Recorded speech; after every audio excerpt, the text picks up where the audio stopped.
Bismillahirrahmanirrahim. Assalamualaikum warahmatullahi wabarakatuh.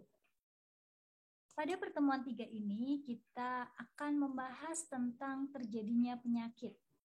Nah, tetapi sebelum kita membahas tentang bagaimana terjadinya penyakit, kita bahas dulu ulasan materi yang minggu kemarin. Di dalam soal evaluasi, ada pertanyaan, mengapa kesehatan lingkungan menjadi inti permasalahan dari kesehatan masyarakat? Nah, saya lihat jawabannya sudah sebagian besar benar. Jadi, kesehatan lingkungan itu menjadi inti dari permasalahan kesehatan yang ada di masyarakat. Jadi, kalau lingkungannya bersih, maka kesehatan masyarakat yang tinggal di daerah tersebut akan sehat. Tetapi bagaimana jika lingkungannya kotor, lingkungannya kumuh? Maka kesehatan masyarakat yang tinggal di daerah tersebut akan mudah sekali terserang penyakit.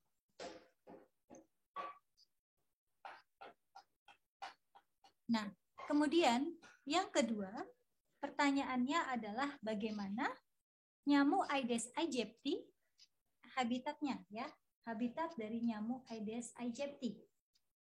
Nah, kita tahu bersama bahwa Aedes aegypti adalah faktor utama penyebab demam berdarah. Nah, bisa dilihat di gambar ya. Nyamuk ini memiliki pola belang-belang putih ya di sekitar tubuh dan kakinya. Nyamuk ini menularkan virus demam berdarah ke manusia melalui gigitan kecilnya di dalam kulit. Nyamuk demam berdarah inilah yang bertanggung jawab terhadap penularan penyakit demam berdarah adalah nyamuk betina. Nah, jadi bukan nyamuk jantan. Ini kenapa? Karena nyamuk betina membutuhkan darah untuk memproduksi telur. Nah, lalu bagaimana habitatnya? Nah, habitat dari nyamuk Aedes aegypti ini itu adalah tempat sebelum kita masuk ke habitat telur nyamuknya, kita kenal dulu. Kemarin definisi dari habitat apa sih? Ya, benar sekali. Habitat adalah tempat di mana spesies memiliki berbagai komponen lingkungan yang mendukung kehidupannya, baik komponen yang hidup maupun non-living atau yang tidak hidup. Habitat juga bisa didefinisikan sebagai tempat yang kondusif untuk berkembang biak dan melanggengkan kelangsungan hidup spesiesnya. Jadi habitat itu meliputi ada suhu, air, udara, ketersediaan pangan atau nutriens, kemudian resting area, dan semua itu saling berpengaruh untuk kelanggengan atau kehidupan dari spesies tersebut. Nah, sekarang kita bahas tentang apa sih habitat nyamuk Aedes aegypti. Nah, untuk berkembang biak menjadi nyamuk dewasa, nah itu berarti butuh tempat yang terdapat genangan air, seperti tempat penampungan air, ya, pohon yang ada lubangnya pada batangnya, kemudian bisa juga pada ban bekas, ya, kemudian bisa juga pada pot tanaman, tempat minum hewan peliharaan, kemudian bisa juga di kolam renang, ya, dan sebagainya. Lalu, bagaimana cara membasminya? Nah, kalian pasti sudah tahu bersama ya, gimana sih cara membasminya? Nah, cara membasminya ini nanti tugas yang bisa kalian kerjakan ya. Kemarin kalian sudah membahas habitatnya. Nah, sekarang silahkan nanti di Google Form bisa dikerjakan bagaimana cara membasmi habitat dari Aedes aegypti ini. Nah, kita masuk ke materi pertemuan ketiga. Kemarin kita sudah membahas faktor-faktor yang berpengaruh terjadinya penyakit. Ada bisa timbulnya penyakit itu bisa karena kebiasaannya, bisa karena pengetahuannya yang rendah, bisa juga karena sikapnya ya, yang kurang memperhatikan kebersihan, kemudian bisa juga karena sosial maupun tindakan. Nah, coba diperhatikan, ini kemarin soal yang ada di pertemuan kedua juga ya. Nah, ini adalah salah satu village di Banjarnegara ya. Nah, di sana pada saat musim kemarau itu beberapa orang pada malam hari itu dia koleksi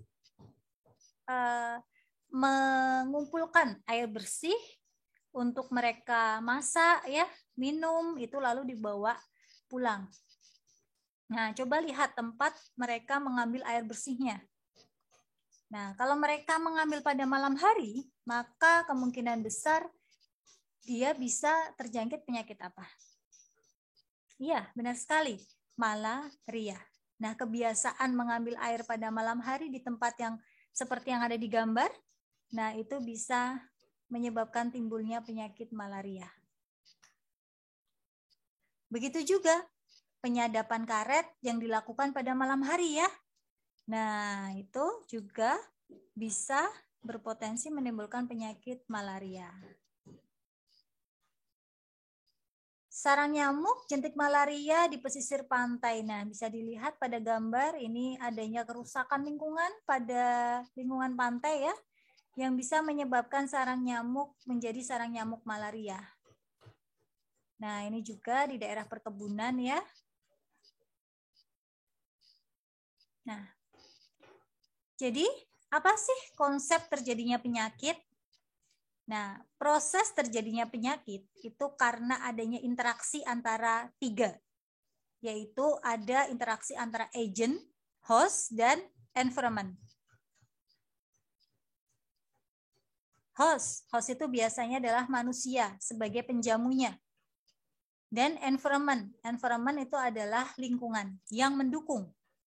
Nah, hubungan antara host, agent, dan environment itu biasa disebut dengan trias penyebab penyakit.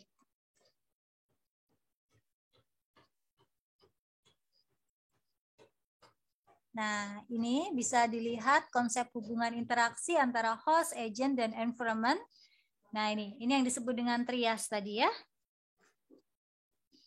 Nah, ini adalah gambaran dari trias penyebab penyakit. Ini ada 3 komponen atau 3 faktor yang berperan dalam timbulnya penyakit. Model ekologi John Garden. Yang pertama adalah agent. Agent itu biasa disebut dengan penyebab, yaitu penyebab penyakit.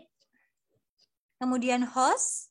Host itu adalah tuan rumah atau induk semangnya atau penjamunya. Nah, contohnya adalah manusia yang ditumpangi penyakit tersebut. Dan yang terakhir adalah environmental atau environment atau lingkungan, yaitu segala sesuatu yang berada di luar kehidupan organisme. Seperti yang kemarin kita bahas, ada environment itu ada 3. Nanti ada lingkungan fisik, kimia, dan biologi.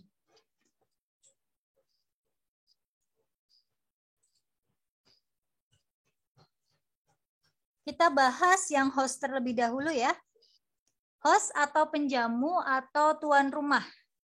Itu adalah organisme, biasanya adalah manusia atau hewan yang menjadi tempat terjadinya proses alamiah penyakit tersebut. Host biasa juga disebut dengan yang ditumpangi penyakit. Jadi penjamu itu memberikan tempat dan penghidupan kepada suatu patogen. Itu adalah host. Nah, faktor manusia dalam sangat kompleks sekali ya dalam terjadinya penyakit dan bergantung dari karakteristik masing-masing individunya.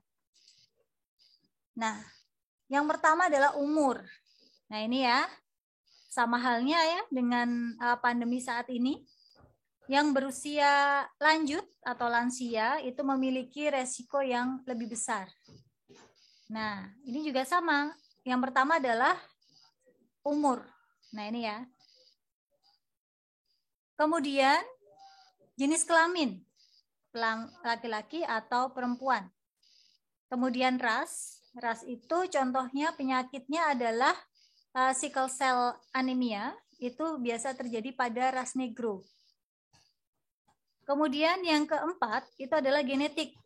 Nah, kalau misalnya ini ya, COVID-19 itu menyerang pada lansia yang memiliki diabetes. Nah, ini ya, berarti dia memiliki komorbid ya.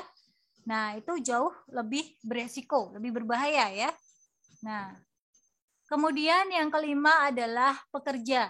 Nah, kalau pekerja ini lebih ke seperti ini ya, pekerjaan yang dilakukan sehari-hari itu dapat mempengaruhi terjadinya suatu penyakit. Kebiasaan bekerjanya. Kemudian nutrisi. Nah, begitu halnya ya, sama halnya tadi ketika umur ya, kemudian genetik ya, nutrisi juga sama. Jika COVID-19 menyerang pada seorang obesitas, maka itu juga sama. Dia akan lebih berbahaya. Kemudian yang ketujuh adalah status kekebalan. Nah, kekebalan terhadap penyakit virus tadi ya, itu kalau daya tahan tubuhnya sedang bagus. Nah, ini, maka kekebalan tubuhnya itu dapat melindungi tubuh dari virus atau bakteri. Nah, kemudian adat istiadat. Adat istiadatnya lebih kebiasaan. Nah, ada yang suka makan ikan mentah. Nah, ini ya biasanya ada di sushi ya. Nah, itu hati-hati karena dapat menyebabkan tadi cacing hati. Kemudian gaya hidup. Merokok, kemudian minum alkohol. Nah, itu juga akan berpengaruh terhadap terjadinya penyakit. Kemudian psikis lebih ke stres ya.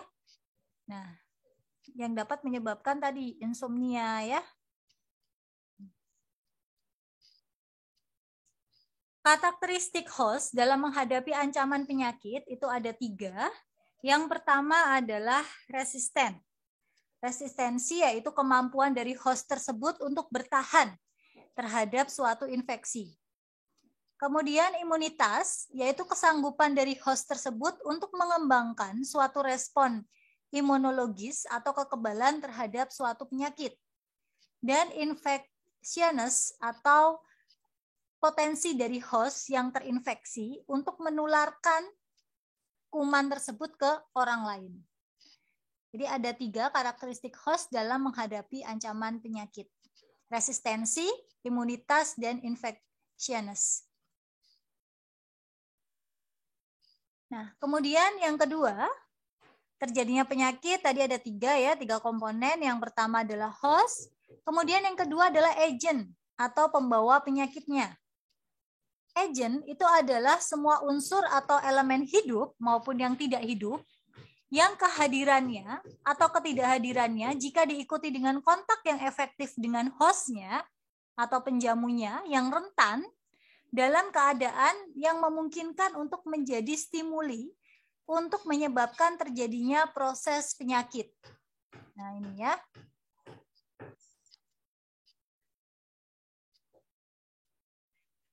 Agent ini nanti dibagi menjadi 2. Yang pertama adalah agent primer dan yang kedua adalah agent sekunder. Untuk agent primer itu ada 6, yaitu yang pertama adalah biologis. Itu biologis itu bisa berupa virus, bakteri, jamur, rickettsia, protozoa, dan mikroba. Kemudian agent primer yang kedua itu adalah nutrients. Itu bisa protein, lemak, dan karbohidrat. Kemudian yang ketiga adalah kimiawi. Ini bersifat endogenous, maksudnya adalah seperti ada hiperglikemia, kemudian asidosis, uremia ya, dan exogenous. Exogenous itu contohnya dari luar, yaitu ada obat-obatan ya, kemudian ada pestisida, ada limbah industri. Nah, itu. Kemudian yang keempat adalah fisika. Fisika itu meliputi panas, dingin, kelembaban, tekanan, dan radiasi. Yang kelima adalah mekanis, ada gesekan, benturan, maupun pukulan. Dan yang terakhir adalah psikis. Psikis itu adalah faktor kehidupan sosial yang bersifat non-kasual dalam hubungannya dengan proses kejadian penyakit maupun gangguan kejiwaan. Nah, kemudian yang kedua itu adalah agen sekunder. Agen sekunder ini ada 6. Yang pertama adalah infektivitas, yaitu kesanggupan agen untuk beradaptasi sendiri terhadap lingkungan host untuk mampu tinggal, hidup, dan berkembang biak dalam jaringan host. Kemudian yang kedua adalah patogenesitas. Patogenesitas adalah kesanggupan dari agen untuk menimbulkan reaksi patologis atau penyakit pada host setelah infeksi. Kemudian yang ketiga adalah virulensi, yaitu kesanggupan dari agen untuk menghasilkan reaksi patologis atau penyakit yang berat yang dapat menyebabkan kematian. Kemudian yang keempat adalah toksisitas, yaitu kesanggupan dari agen untuk memproduksi toksin atau racun yang merusak jaringan hostnya. Kemudian yang kelima adalah invasivitas, yaitu kesanggupan dari agen untuk keluar lalu menyebar ke dalam jaringan hostnya. Dan yang terakhir adalah antigenisitas, yaitu kesanggupan dari agen untuk merangsang reaksi imunologis host, yaitu membentuk antibodi atau mekanisme pertahanan tubuh.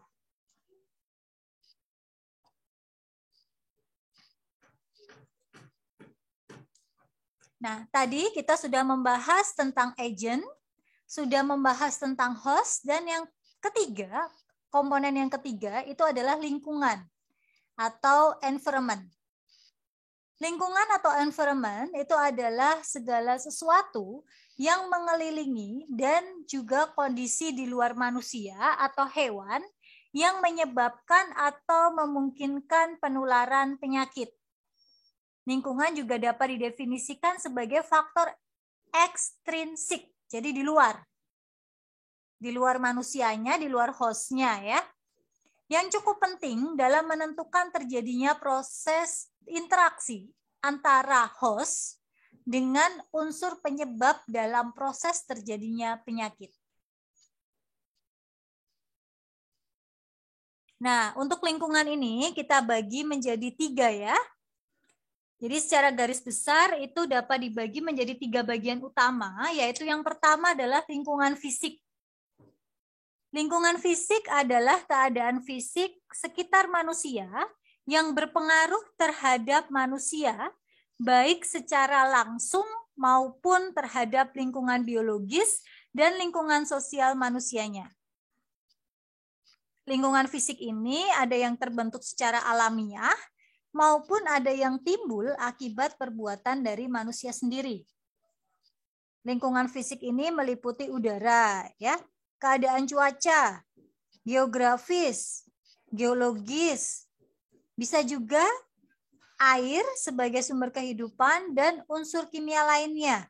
Contohnya pencemaran udara, pencemaran tanah, pencemaran air, ya, kemudian radiasi, ya. Nah ini. Jadi tadi fisik itu bisa berupa air, udara, tanah, iklim, geografis, pangan, panas, bahkan radiasi. Ini masuk ke lingkungan fisik. Kemudian yang kedua adalah lingkungan sosial. Lingkungan sosial ini adalah semua bentuk kehidupan sosial, baik itu budaya, ekonomi, politik, sistem organisasi, serta institusi peraturan yang berlaku bagi setiap individu yang membentuk masyarakat tersebut.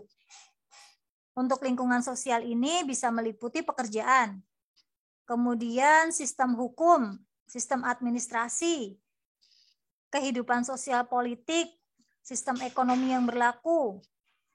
Bisa juga meliputi sistem pelayanan kesehatan, serta kebiasaan hidup sehat masyarakat setempat.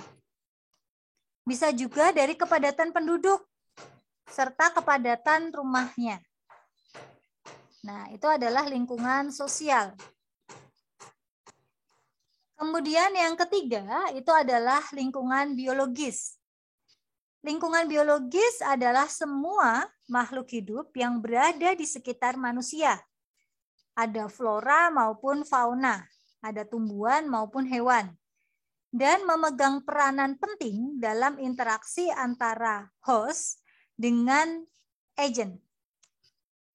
Nah, untuk lingkungan biologis itu meliputi berbagai mikroorganisme yang patogen maupun yang non-patogen, berbagai binatang dan tumbuhan yang dapat mempengaruhi kehidupan manusia, baik sebagai sumber kehidupan, maksudnya adalah tanaman obat ya, kemudian tanaman untuk bahan makanan, maupun sebagai reservoir, yaitu sebagai sumber penyakit atau sebagai penjamu antara.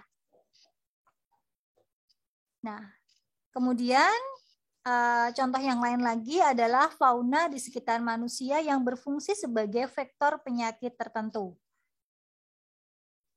Nah, untuk biologis ini itu bisa mikroorganisme ya, kemudian bisa tumbuhan, bisa binatang, bisa serangga.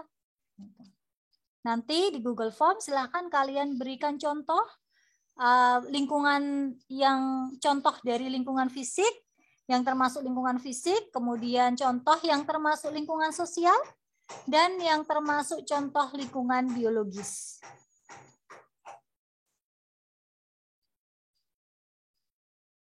Nah, tadi timbulnya atau terjadinya penyakit itu jika ada interaksi antara agent, host, dan environment.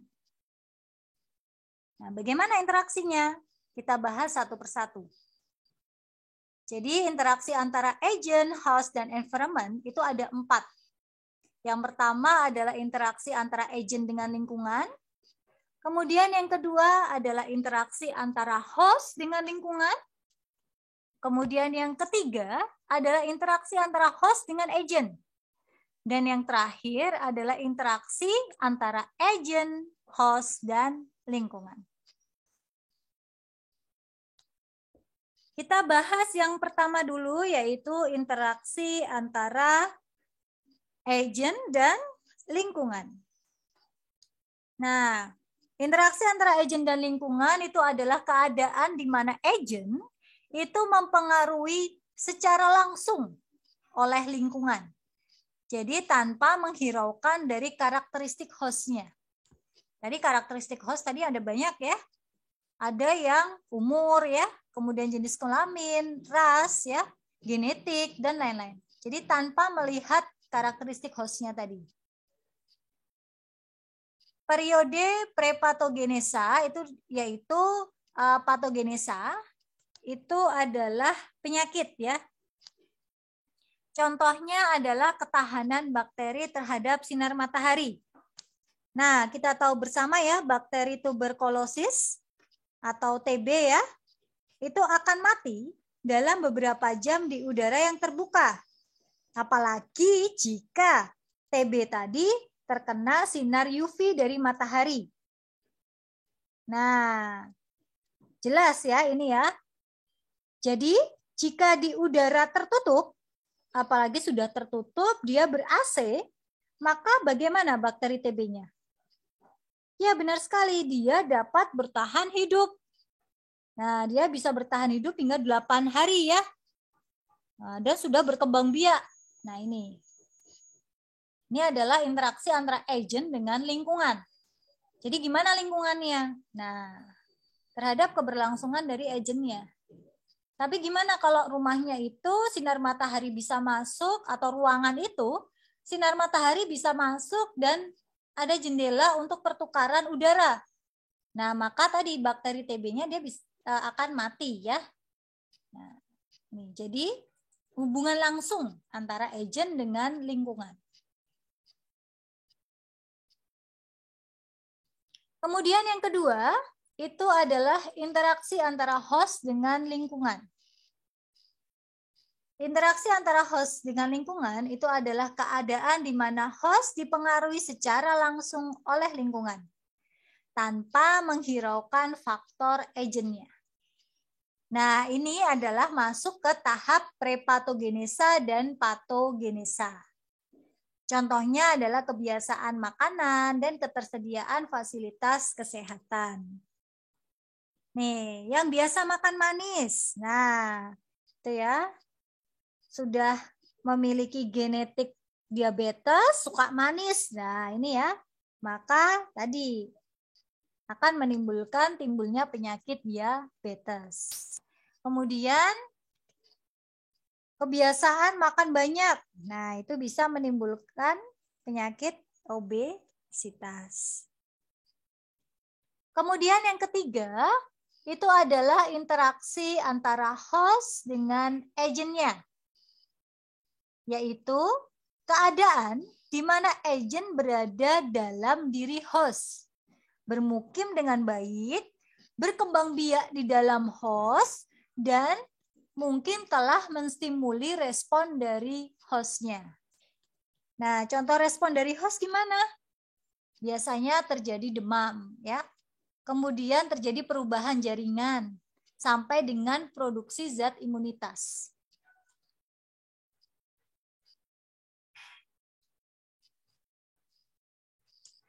Nah, setelah ini bisa berakhir dengan kesembuhan ya.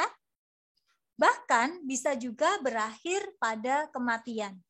Atau bisa menjadi karier. Nah, ini yang hati-hati ya. Karier itu apa? Karier adalah orang yang menularkan kuman penyakit terhadap orang lain, padahal dia sendiri itu sehat.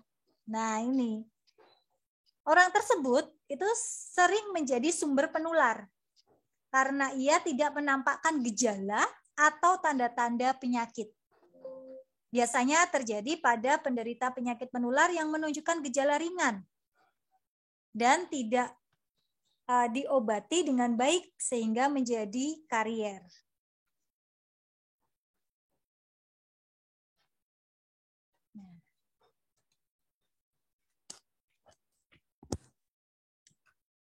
Kemudian yang ketiga itu adalah interaksi antara agen, host, dan lingkungan. Tunggu sebentar ya, saya mau ngecas dulu.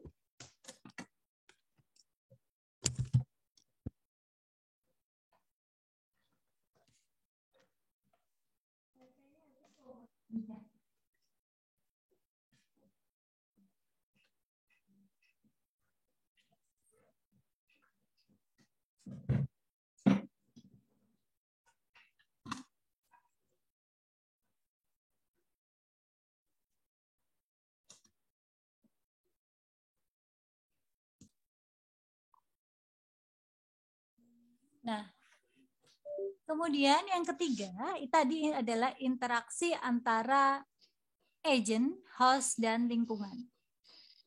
Yaitu keadaan di mana agen, host, dan lingkungan itu saling mempengaruhi dan menginisiasi timbulnya suatu penyakit. Nah, kalau interaksi antara agen, host, dan lingkungan ini masuk ke tahap prepatogenesa dan patogenesa.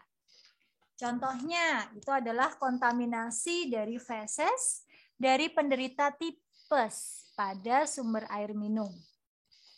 Nah, tinja yang mengandung bakteri Salmonella typhi itu bisa menjadi sumber penyakit. Penyebarannya bisa melalui makanan, minuman yang sudah terkontaminasi pada bakteri Salmonella typhi.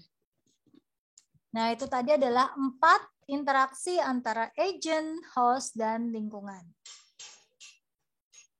Nah, tadi ada ya segitiga epidemiologi atau yang dari John Gurdon ya. Yang pertama itu adalah periode prepatogenesa. Nah, ini periode prepatogenesa ini bisa dikatakan adalah sehat. Kenapa? Di sini terjadi keseimbangan antara agen, host, dan lingkungan. Nah, jadi segitiga epidemiologi ini menggambarkan relasi atau hubungan antara 3 komponen penyebab penyakit. Ini menggambarkan hubungan antara agen, host, dan environment. Perubahan pada satu komponen saja itu akan mengubah keseimbangan dari ketiga komponen tersebut. Bisa menaikkan atau menurunkan kejadian penyakit. Sehingga biasanya ini disebut dengan timbangan keseimbangan. Nah, seseorang dikatakan sehat itu jika dilihat nih, terjadi keseimbangan antara agent, host, dan environment. Nah, timbangannya dalam keadaan seimbang. Nah, ini berarti orang tersebut dikatakan sehat. Kemudian yang kedua itu adalah periode patogenesa. Periode patogenesa itu adalah kondisi sakit. Keadaan seimbang dari tadi timbangannya tadi itu terganggu sehingga timbul penyakit. Ada 5 perubahan yang bisa terjadi pada keadaan equilibrium. Yang pertama, itu adalah perubahan dari faktor agentnya. Nah, kalau perubahan dari faktor agent ini terdapat agent baru atau jumlah agentnya bertambah atau terjadi mutasi pada agent tersebut. Sehingga kemampuan agent menjadi bertambah dalam menginfeksi host. Nah, kalau kemampuan agentnya bertambah dalam menginfeksi host, yang terjadi apa? Ya, benar sekali, timbul penyakit. Nah, jadi perubahan pada faktor agent ini tadi bisa dikarenakan apa? Karena ada agent baru. Bisa juga karena mutasi agent. Bisa juga karena jumlah agentnya yang bertambah. Sama halnya ya dengan COVID-19 ya. Nah, dia terus bermutasi, agentnya bermutasi. Ya, jadi ada terjadi mutasi. Nah, jadi apa? Kemampuan agentnya menjadi bertambah dalam menginfeksi host. Ya kan? Makanya timbul penyakit COVID. Contoh yang lain adalah mutasi dari influenza virus. Nah, ini ya, virus influenza itu juga melakukan mutasi ya. Dari tahun ke tahun dengan sangat cepat dan terus-menerus. Dampaknya tubuh manusia menjadi sulit untuk mengenali dan melawan virusnya. Nah, kemudian persilangan antara virus manusia, burung, dan babi itu menciptakan strain pembunuh baru, ya. Nah, kemudian flu babi itu ya. Nah, itu adalah jika terjadi perubahan dari faktor agentnya. Kemudian yang kedua itu adalah terjadi perubahan pada faktor hostnya. Nah, ini jumlah orang yang rentan terhadap suatu agen mikroorganisme tertentu itu meningkat. Jadi host yang rentan, orang yang rentan itu meningkat. Rentan itu artinya yaitu mudah terserang penyakit tersebut. Nah, timbulnya penyakit karena daya tahan tubuh dari hostnya itu menurun. Itu juga bisa. Nah, kemudian yang ketiga, itu adalah perubahan faktor lingkungan. Nah, lingkungannya yang berubah. Nah, ini nanti akan ada 2 ya, untuk perubahan faktor lingkungan ya. Yang pertama, itu adalah perubahan pada lingkungan yang menyebabkan mudahnya penyebaran dari agentnya. Timbulnya penyakit karena lingkungannya berubah ke arah agent, sehingga merangsang penyebaran agent. Contohnya yaitu bertambahnya kasus demam berdarah pada musim penghujan, ya. Pada saat banjir, itu banyak yang terkena demam tifoid atau tipes, ya. Diare, hepatitis A, kemudian leptospirosis ya, penyakit yang ditularkan melalui urin atau darah anjing, babi ya, tikus, nah itu.